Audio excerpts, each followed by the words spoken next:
अंजलि, तू तो परसों आने वाली थी ना? इतनी जल्दी कैसे आ गई? मौज, वो मेरा फील्ड ट्रिप जल्दी खत्म हो गया ना, इसलिए मैं जल्दी आ गई। क्यों झूठ बोल रही है अंजलि? माँ हूं मैं तेरी, तेरी आंखों से पहचान लेती हूँ कि तू झूठ बोल रही है या सच। सच सच बता, क्या छुपा रही है मुझसे? बोल अंजलि बेटा, क्या हुआ है? मौज, इंदु दी सीढ़ियों से गिर गई। क्या?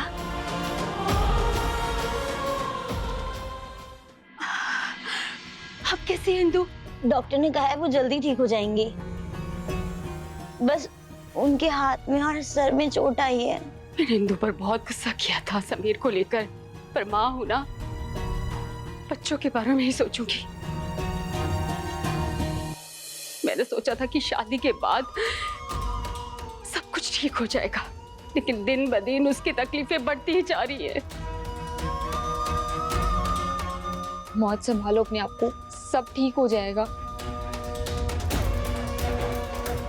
शंकराचार्य जी, क्या गलती होगी मेरी बच्ची से जो उससे इतने इम्तिहान ले रहे हो? कब तक शांति मिलेगी उसे? और कितनी परीक्षाएं देनी पड़ेंगी उसे? वो भी तो खुशियों की हकदार है।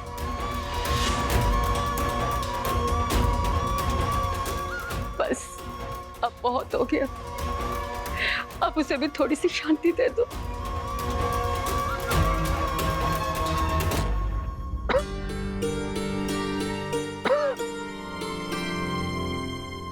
आप ठीक हो? ओके।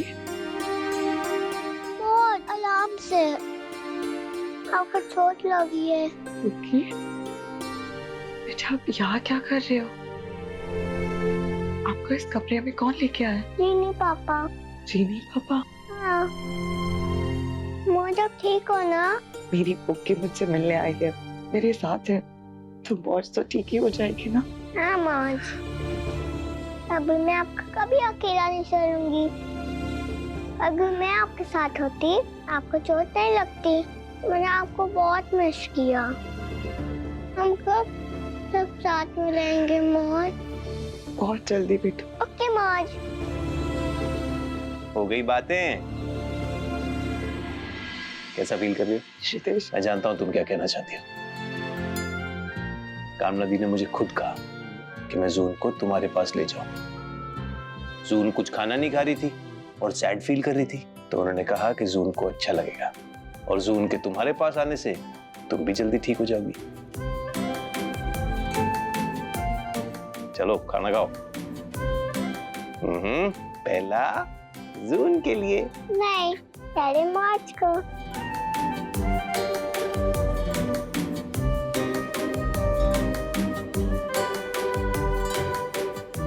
सेकंड वाला तो जून को खाना पड़ेगा। Very good.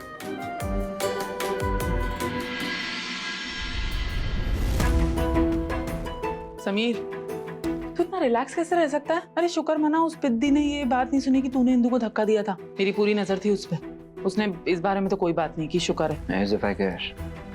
सुन भी लेती तो मेरा क्या बिगाड़ लेती, मुझे कोई फर्क नहीं पड़ता। जून, उसकी मौज और उसके जीनी पापा जाए भाड़ में। They can go to hell. Sameer, तुझे कितनी बार कहा है कि ठंडे दिमाग से काम लिया कर, लेकिन नहीं, तुझे तो पहले बेवकूफियां करनी है और उसके बाद समझना है ना? इतनी चालाक बीवी मिली है तो थोड़ी उससे सीख ले लिया कर। कैसी है कादम्बरी अब? दिन में फीवर उतर जाता है, रात को चढ़ जाता है, पता नहीं क्या है। ये कस्टडी और प्रॉपर्टी के चक्कर में इसने कुछ ज्यादा ही स्ट्रेस ले लिया है। डॉक्टर भी कह रहे हैं कि स्ट्रेस की वजह से इसकी रिकवरी नहीं हो पा रही है, इसलिए इसको डिले हो रहा है बहुत। अरे तो उसको बोलना कि टेंशन कम ले। फिर देख, जिंदा रहेगी ना तो ये 5,000 करोड़ की प्रॉपर्टी एंजॉय कर पाएगी वो। मासी, ये अपना फेक केयरिंग एटीट्यूड, अपना ये नेचर अपने पास ही रखे। मुझे पता है ये सब आप पैसों के लिए कर रही हैं। तो तू भी इसीलिए कर रहा है? तुझसे ना प्यार से बात करती हूँ इसलिए तू मेरे सर पे चढ़ के नाचता है और कुछ नहीं है। ये मुझे ज्ञान देने की कोई जरूरत नहीं है। और वो कहाँ है? जून अपने कमरे में है ना? नहीं, रितेश के रूम में। क्या? और आपने उसको रोका नहीं जाने से?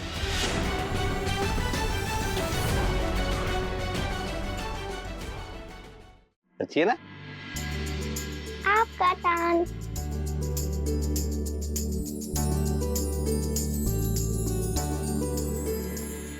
जून, जून।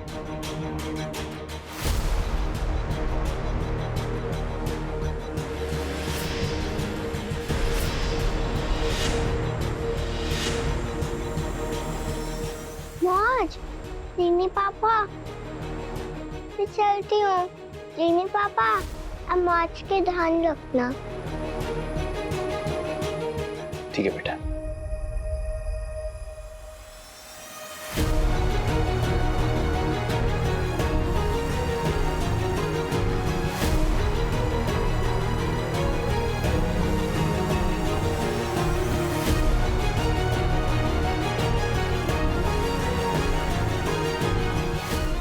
तुम दोनों से जून ज्यादा समझदार है।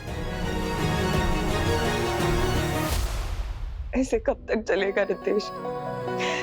कब तक मैं अपनी जून से अलग रहूंगी? इंदु,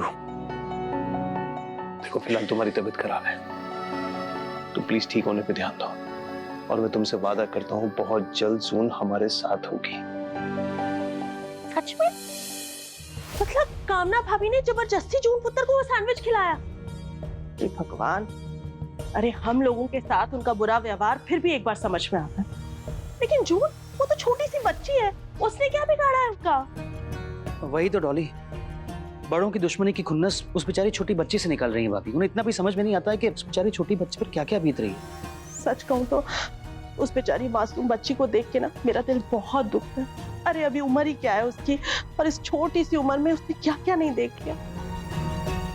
कल तो बेचारी बड़ा मन लेके ना अपनी माँ से मिलने के लिए उसके कमरे में गई, और कामना भाभी ने ना उसे इंदु पुत्र से मिलने नहीं दिया।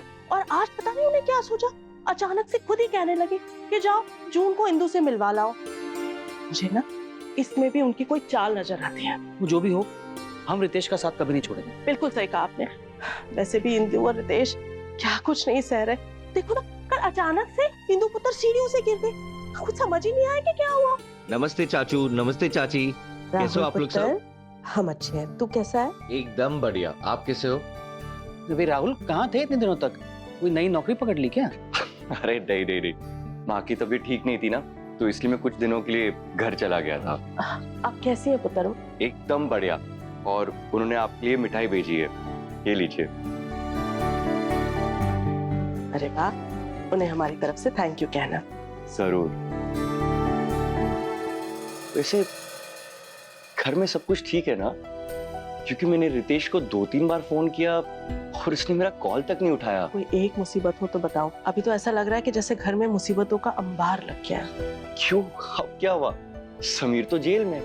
पुत्र, उसकी बेल हो गई है। क्या? अब ये किसने कराया?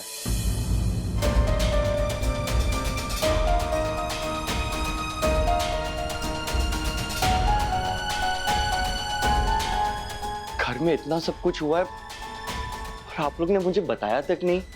तू फिक्र मत कर, माता रानी देखना सब ठीक कर देगी।